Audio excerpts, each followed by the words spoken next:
Hello students, पिछले lecture में हम लोगों ने पढ़ा था कि डिटर्मिनेंट होता क्या है और डिटर्मिनेंट को हम सॉल्व कैसे करते हैं। कुछ प्रॉपर्टीज पढ़ी थी हम लोगों ने डिटर्मिनेंट की। तो आज हम लोग पढ़ेंगे एक्सरसाइज 4.2 के क्वेश्चंस को कैसे सॉल्व करेंगे। कि एक्सरसाइज 4.1 के क्वेश्चंस तो इजी हैं, वो कैसे सॉल्व होंगे वो मैंने आपको बता ही दिया था।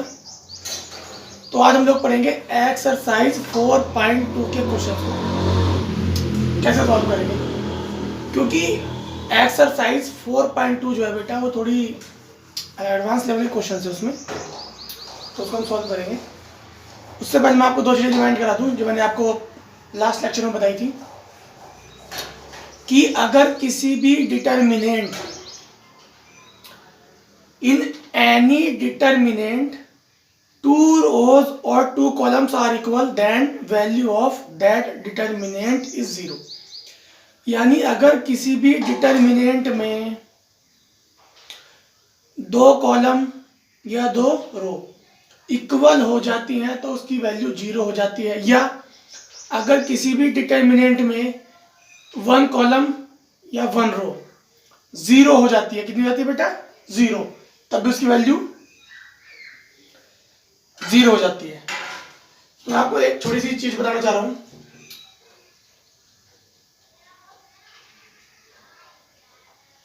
अभी मैं आपको बता रहा हूं, दो चीजें बताऊंगा, सिंगुलर मैट्रिक्स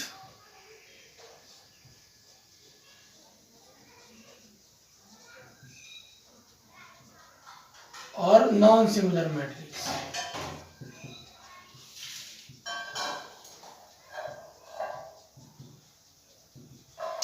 देखिए बेटा, सिमिलर मैट्रिक्स क्या होता है? जिसका डिटरमिनेंट 0 होता है उसे सिमिलर बोलते हैं, जिसका डिटरमिनेंट नॉट इक्वल टू 0 होता है उसे नॉन सिमिलर बोलते हैं। समझा सारे बच्चों को?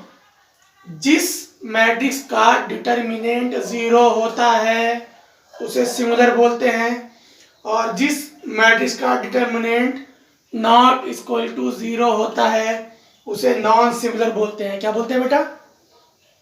Non similar. तो ये दो चीजें आपको बतानी थी, मैंने आपको बता दी। चलिए हम क्वेश्चंस पे आते हैं। सबसे पहले आप लोगों को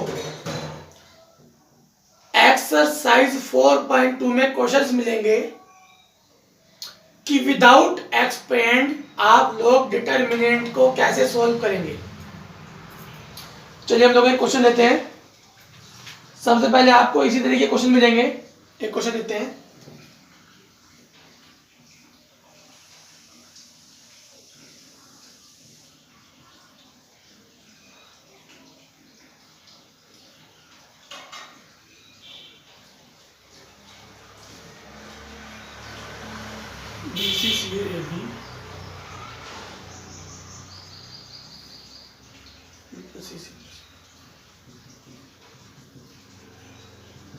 ये है हमारे पास, इसको हमें सॉल्व करना है बेटा विदाउट एक्सपेंड। कैसे सॉल्व करना है? Without expand. तो सबसे पहले आपको एक्सरसाइज 4.2 में ऐसे क्वेश्चन मिलेंगे कि विदाउट एक्सपेंड हम कैसे सॉल्व करें।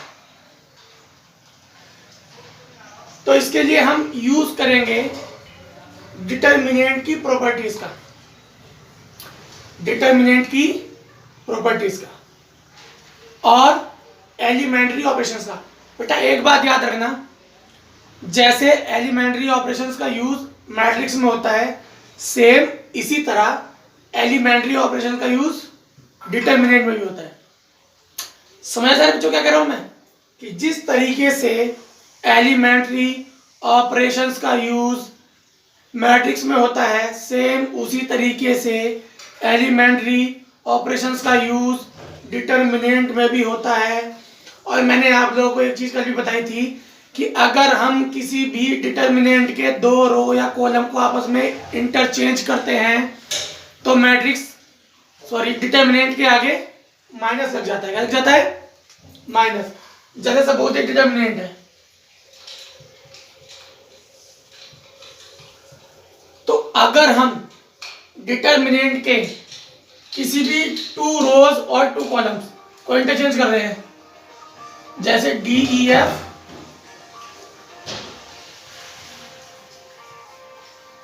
और 1 2 3, समझा बेटा? तो क्या होगा, सॉरी बेटा,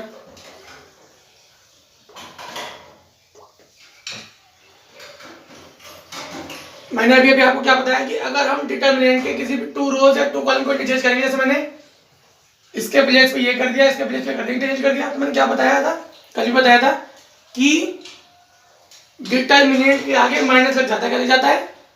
माइनस। समझ आए सारे बच्चों को?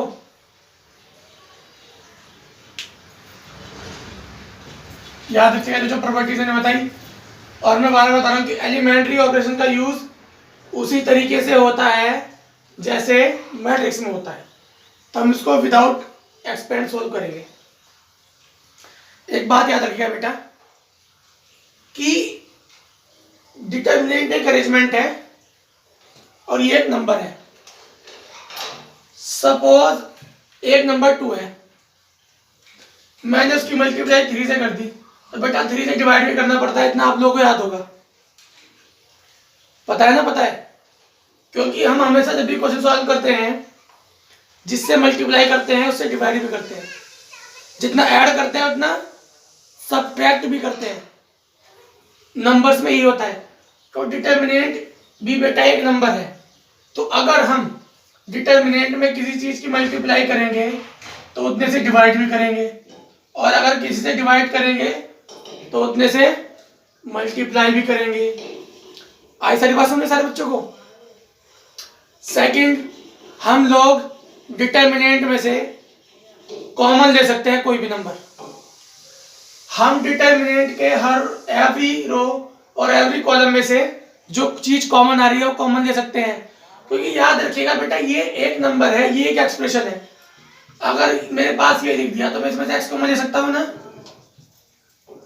और मैंने क्या बताया कि डिटर्मिनेंट, मैंने आपको जब डेफिनेशन बताई कि डिटर्मिनेंट एक एक्सप्रेशन है और एक नंबर है, तो अगर हम नंबर में किसी की मल्टीप्लाई करते हैं तो उसी से डिवाइड भी करते हैं, और जैसे हम एक्सप्रेशन में से कुछ भी कॉमन ले सकते हैं तो हम इसकी किसी भी रो या किसी भी कॉलम से कुछ चीज कॉमन ले सकते हैं जो आ रही है। समझिए सारे बच्चे? चलिए हम लोग करते हैं स्टार्ट।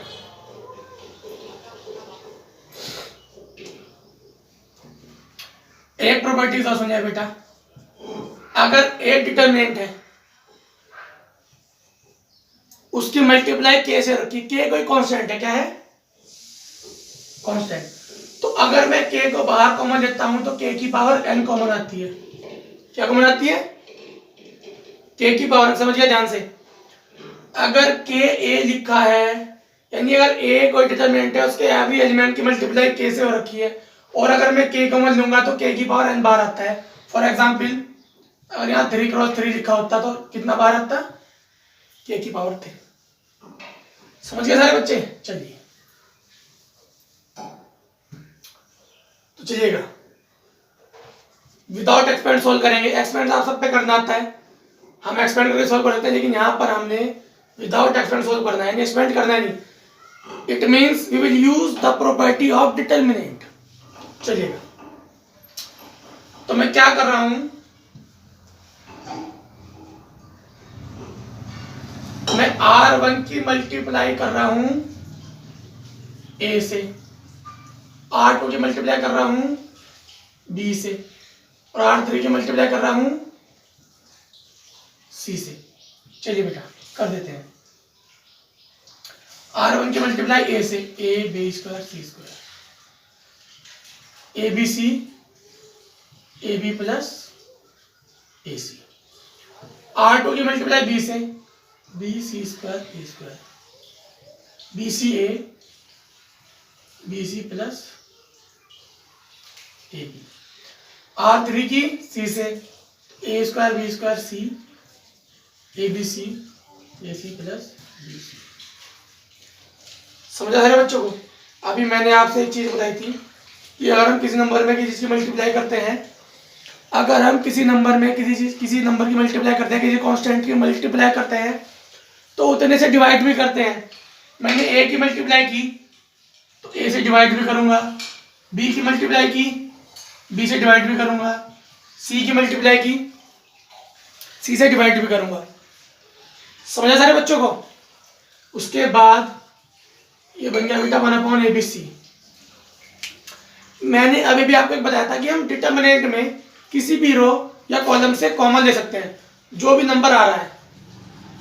तो आप लोग देख सकते हैं कि C2 में से ABC कॉमन आ रहा है। कितना कॉमन आ रहा है? ABC कॉमन आ रहा है C2 से। तो बन गया बेटा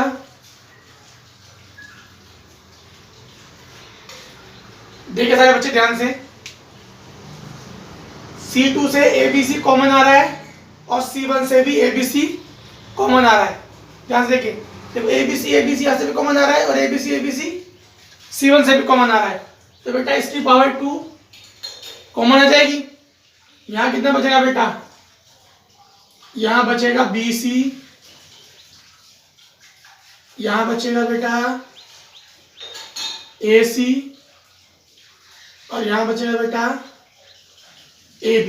यहाँ 1 1 1 और यहाँ AB plus BC plus AB plus BC।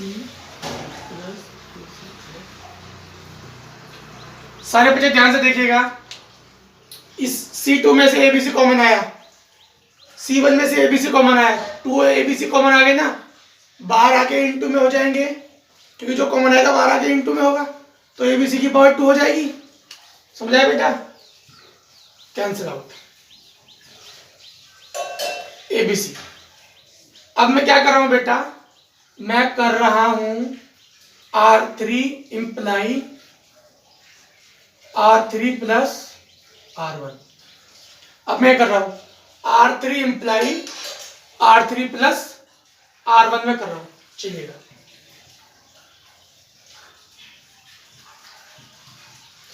अब इन दोनों आपस में जोड़ो बेटा, हो जाएगा AB plus BC plus CA। ये हो जाएगा AB plus BC plus CA, AB plus BC plus CA। सब में से कॉमन आ रहा है बेटा AB plus BC plus CA। कितना बचा? BC AC और AB 1 1 1 1 1 1। और अभी थोड़ी देर पहले आप लोगों को बताया था, क्या बताया था? कि अगर किसी भी डिटर्मिनेंट में 2 रोज और 2 कॉलम्स इक्वल हो जाए तो उसकी वैल्यू 0 होती है। देखो 2 कॉलम्स, एक ही वाला कॉलम और एक ही वाला कॉलम इक्वल हो गया तो बाय प्रॉपर्टी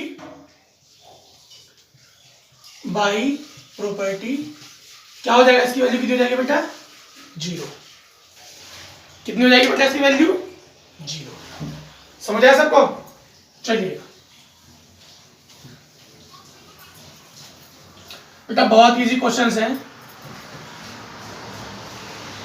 एक क्वेश्चन और देते हैं हम इसी तरीके का, जिसे हम विदाउट एक्सपेंड प्रूव करेंगे, इसकी वैल्यू फाइंड करेंगे विदाउट एक्सपेंड। देखिएगा एक क्वेश्चन और देते हैं।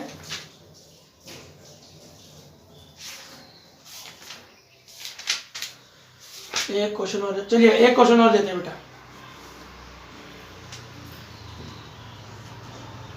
क्वेश्चन है हमारा 12 + 4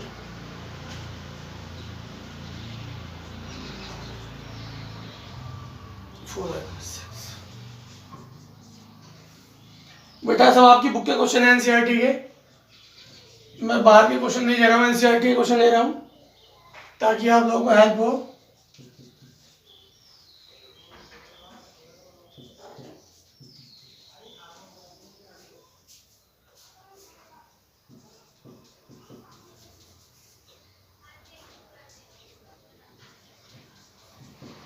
बेटा 9 है, 9y + b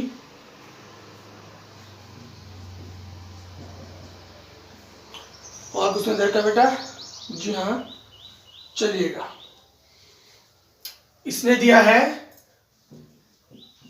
A B C are in A P. इसको हमें सॉल्व करना है विदाउट एक्सपेंड। समझ सारे बच्चे, इसको हमें सॉल्व करना है बेटा विदाउट एक्सपेंड। अब उसने हमें दिया है A B C are in A P, तो इसको हमें सॉल्व करना है विदाउट एक्सपेंड। चलिएगा सॉल्व करते हैं।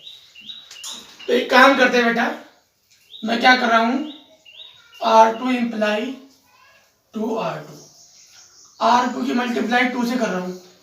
तो बेटा चेंज होगा केवल R2 में, बाकी तो सारे ऐसे रहेंगे भैया।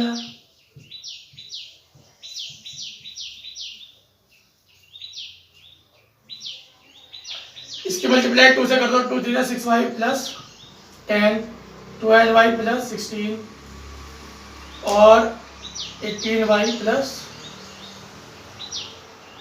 2b। अरे भैया 4y प्लस 6, 7y प्लस 9 और 10y प्लस 6। ये हो गया बेटा। पहले सारे बच्चे देखिए, यहाँ तक समझ आया? नहीं आया तो बताइए बेटा। चलिए आगे बढ़ते हैं।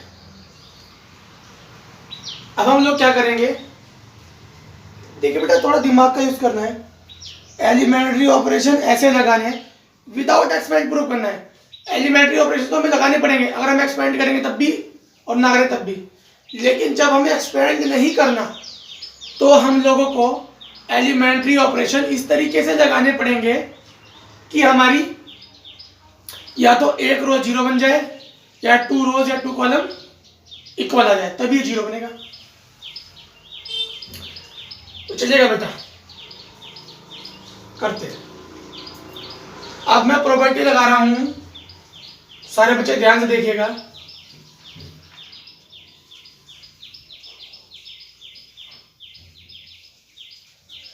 R2 इंप्लाई R2 माइनस, ये प्रॉपर्टी लगा रहा हूं, R2 implies R2 minus R1 plus R3। तो देखिए बेटा मैं यहां पर आपको लिख के दिखा देता हूं। R2 मेरी क्या है, मैं आपको लिख के दिखाता हूं एक बार ताकि आपको होपलेस ना हो।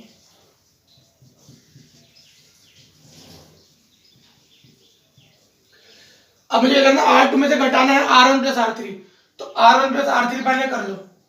6y प्लस 10, 12y प्लस 16 और 18y plus a plus c। ये बन जाएगी ना बेटा, ये R2 है और R1 प्लस R3 ये बन जाएगी। हमें क्या करना है, R2 को घटाना है R1 प्लस R3 से। चलिएगा तो कैसा आएगा बेटा, ये कितना आएगा, अभी मैंने आपको बताया ये हो जाएगा 2y प्लस 4 और 4y plus 6, 6y plus 10, subtract हो गया, जीरो हो गया। 7 प्लस 5 12y और 9 प्लस 7 16, पूरा का पूरा बन गया, जीरो बन गया। और ये कितना बन जाएगा, ये वाला देखिए, ये है बेटा 18 plus 2b minus R1 plus R3, ये हो जाएगा भैया 18y plus a plus c।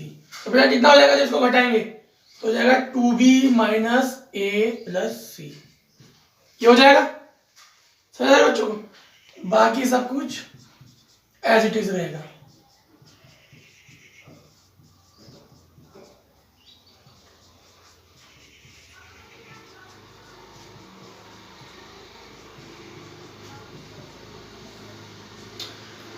क्या सारे बच्चों को समझ आया बेटा? अब हम क्या कर रहे हैं, इसने हमें दिया है बेटा ABC R इन AP, उसने हमें दिया है कि ABC AP में है। और जब ABC AP में होता है तो क्या होता है, 2B = A प्लस C। मैंने आपको कई बार बताया, 11th में बताया, 10th में बताया होगा। अगर ABC AP में होते हैं तो 2B बराबर A प्लस C, 2B की वैल्यू A प्लस C यहां पर रख दो तो ये भी पूरा जीरो बन जाएगा। क्या बन जाएगा बेटा, जीरो।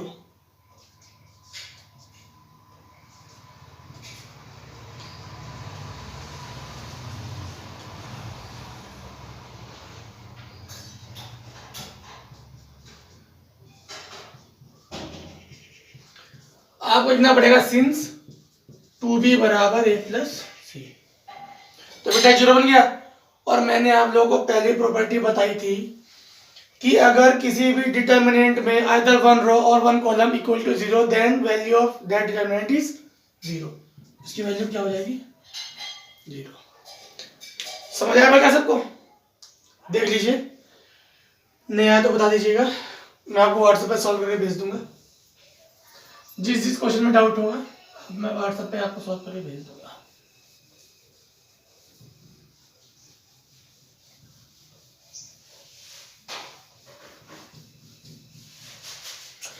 जो जो इम्पोर्टेंट क्वेश्चन है वो मैं सारे आपको सॉल्व करवाऊंगा यहीं पर, सो डोंट वरी।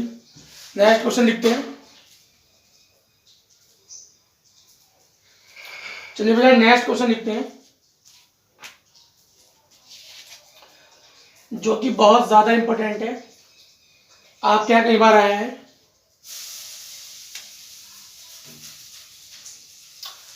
मैं ये क्वेश्चन मैं इसलिए दे रहा हूं क्योंकि अगर आप ये क्वेश्चन समझ गए तो आप एक और क्वेश्चन है इसी के जैसा, वो भी आप आराम से कर लोगे।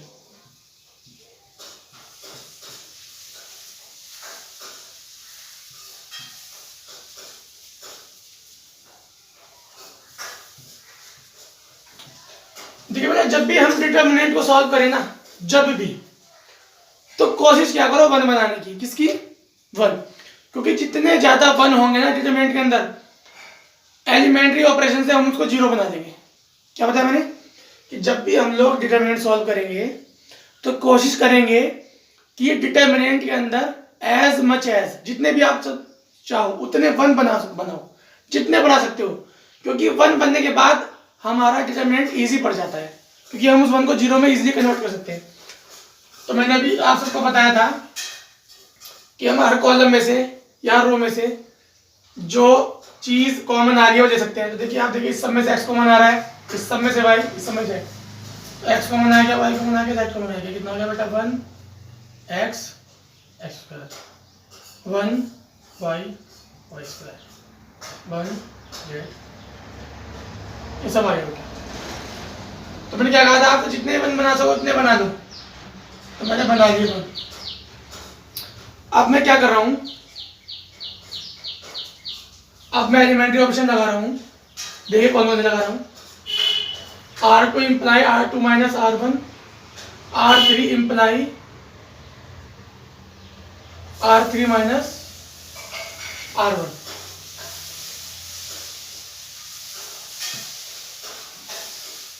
समझे सारे बच्चे में क्या लगा रहा हूं? R2 imply R2 minus R1, R3 imply R3 minus R1। चलिए, तो देखो R2 माइनस, सॉरी R में नहीं करेंगे बेटा, C में करेंगे। C में R से करके फायदा नहीं होगा, C में करिएगा।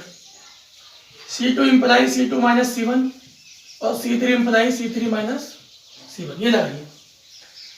देखिए अब मैं कर रहा हूं C2 में कर रहा हूं C2 माइनस C1। याद रखना उसी में चेंज होगा जिसमें हम ऑपरेशन कर रहे हैं, बाकी किसी में चेंज नहीं होगा। तो C1 में कोई ऑपरेशन नहीं कर रहे हैं तो एज इट इज रहेगा। C2 में क्या ऑपरेशन कर रहे हैं? C2 में कर रहे हैं C2 माइनस C1, तो C2 माइनस C1 हर एलिमेंट को से कॉरस्पॉन्डिंग एलिमेंट से सब्ट्रैक्ट कर दो। 1 minus 1 0, y minus x, y square minus x square, same यहाँ 1 माइनस 1 0, z माइनस x और z square minus x square. क्या सारे बच्चों को समझ आया? ठीक है बेटा, चलिए आगे बढ़ते हैं। 1x 0 y minus x. बेटा a square minus b square open कर दो, y minus x y plus x, 0 z minus x, ये भी ओपन कर दो, z प्लस एक्स और z माइनस एक्स। बेटा बताइए यहां तक समझ आया सबको? कोई दिक्कत नहीं है बेटा? चलिए आगे बढ़ते हैं। मैं ऊपर से मिटा रहा हूं क्योंकि जगह नहीं है बेटा, मिटाना पड़ेगा मुझे। चलिएगा, अब फिर से वही प्रॉपर्टी मैंने आपको बताया था कि अगर डिटरमिनेंट के किसी कॉलम या किसी रो में से कोई भी एलिमेंट कॉमन आ रहा है। अगर आपको लगता है कि डिटर्मिनेंट के किसी भी रो या कॉलम से कोई चीज कॉमन आ रहा है तो सबसे पहले बेटा उसको कॉमन ही लेना, क्वेश्चन इजी बन जाएगा। चलिएगा अब देखिए, इसमें से कॉमन आ रहा है y माइनस एक्स, ले लिया 1 एक्स स्क्वायर, इसमें से कॉमन आएगा y माइनस एक्स, हो गया 0 1, इसमें से कॉमन आ रहा है z माइनस एक्स,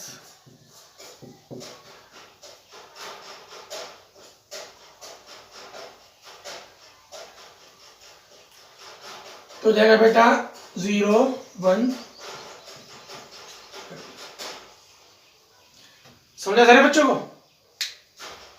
अब देखिए बहुत इजी बन गया है, बहुत ही ज्यादा इजी, क्योंकि जितने ज्यादा जीरोस होंगे आपको एक्सपेंड करने में उतना ही इजी पड़ेगा।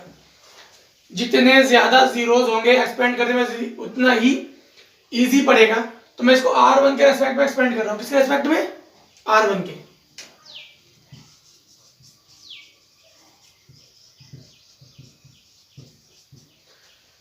Expand with respect to R1 कर रहा हूं।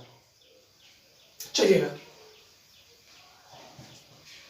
X y z, y minus x, z minus x. तो मैंने क्या बताया था, जब एक्सपेंड करते हैं तो पहला एलिमेंट प्लस का होता है 1, उसके सामने वाली रोज के सामने वाला कॉलम छोड़ दो, कितना आया 1 1, वाई में दूसरा एलिमेंट माइनस का आएगा, लेकिन 0 है तो सब कुछ 0 बनेगा, तीसरा भी 0 है सब कुछ 0 बन जाएगा। देखिए कितना फायदा हो गया हमारा।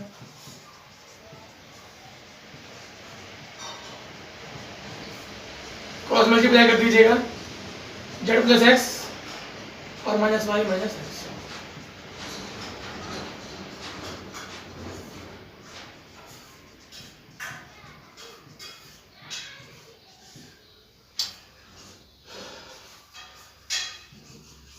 तो हमारा, अब आप देखिए इसमें से माइनस कॉमन ले लीजिए और इसमें से माइनस कॉमन ले लीजिए, तो माइनस माइनस हो जाएगा प्लस, तो बन जाएगा x minus y, y minus z और जेड माइनस एक्स। यह आ जाएगा बेटा आपका आंसर। इसमें से माइनस कॉमन लिया, इसमें से माइनस कॉमन लिया, माइनस माइनस प्लस, ये आपका बन गया बेटा सॉरी आंसर। समझ आया सारे बच्चों को? बहुत इजी है बेटा।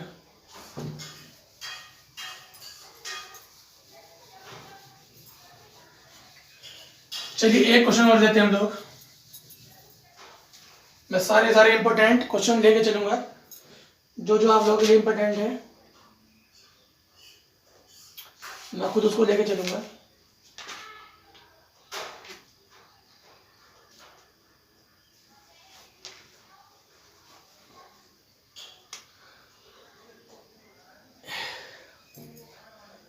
एक प्रॉपर्टी समझिएगा, अगर हमारे पास कोई डिटर्मिनेंट लिखा है,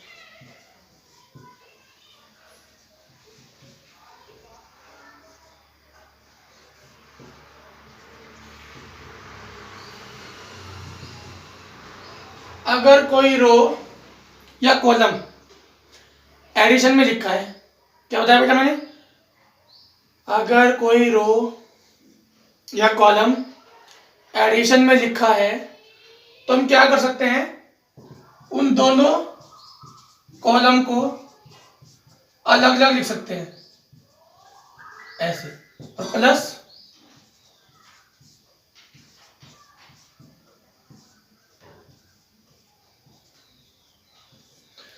समझे सारे बच्चों को?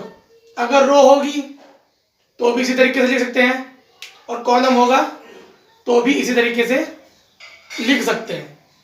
मैंने क्या बताया, अगर किसी कोई रो या कॉलम एडिशन के फॉर्म में लिखा है तो हम क्या कर सकते हैं, उसको प्लस की फॉर्म में ऐसे अलग अलग लिख सकते हैं। एक कॉलम को अलग कर सकते हैं, दूसरे कॉलम को अलग लिख सकते हैं।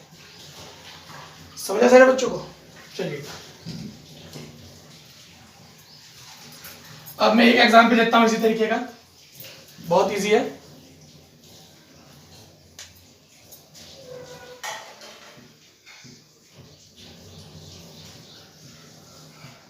ध्यान से हो जाएगा सारे बच्चे।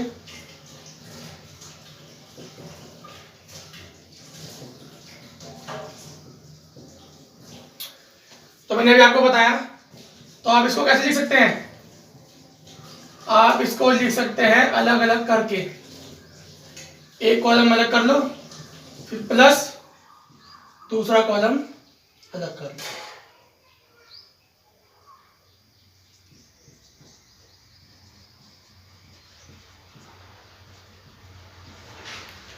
समझ आया बेटा सारे बच्चों को? चलिएगा अब आप एक काम करिएगा, अब हम क्या करेंगे, आपस में रो कॉलम को इंटरचेंज करेंगे इस मैट्रिक्स में।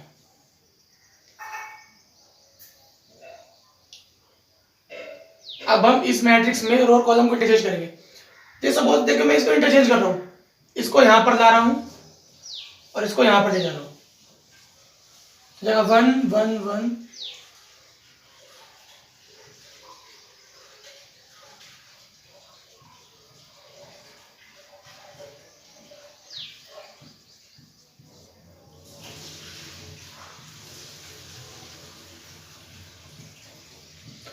समझा सारे बच्चों को? मैंने दो कॉलम को इंटरचेंज कर लिया, इसको धर लिया, इसको धर लिया। लेकिन मैंने अभी क्या बताया था, अगर हम किसी भी दो रो या कॉलम को इंटरचेंज करते हैं तो आगे माइनस आ जाता है। क्या जाता है बेटा? माइनस आ जाता है। समझा सारे बच्चों को? दोबारा बोल रहा हूं, मैंने इन दो कॉलम को इंटरचेंज किया, मैंने किया है C3 इंटरचेंज C1। आई बात समझ में? इसको धर किया, इसको धर किया। तो मैंने अभी आप लोगों को बताया था, अगर हम किसी भी दो या रो या कॉलम को इंटरचेंज करते हैं तो डिटर्मिनेंट के आगे क्या लग जाता है बेटा? माइनस लग जाता है। चलिए, और अब मैं फिर से कर रहा हूं, अब मैं फिर से इन दोनों को इंटरचेंज कर रहा हूं, ठीक है?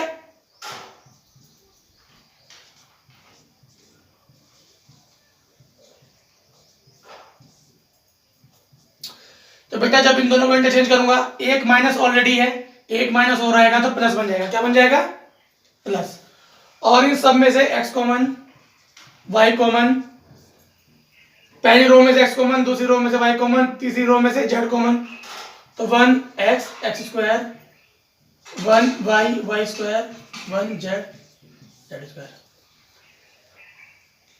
समझ आ रहा है बच्चों को? ठीक है बेटा, तो आप देखिए, मैं बार बार ये जो मैं चीज समझा रहा समझ लीजिएगा। मैंने यहां इसको और इसको इंटरचेंज किया, ठीक है? मैंने इसको और इसको इंटरचेंज किया तो क्या हो गया? एक माइनस आ गया। इसको इसको इंटरचेंज किया तो एक माइनस आ गया, बाहर गया, ठीक है? और उसके बाद मैंने इन दोनों को इंटरचेंज किया, और मैंने आपको बताया अगर हम किसी भी दो रो या कॉलम को इंटरचेंज करते हैं तो माइनस 12 था, एक माइनस ऑलरेडी था, एक और 12 है, प्लस बन गया।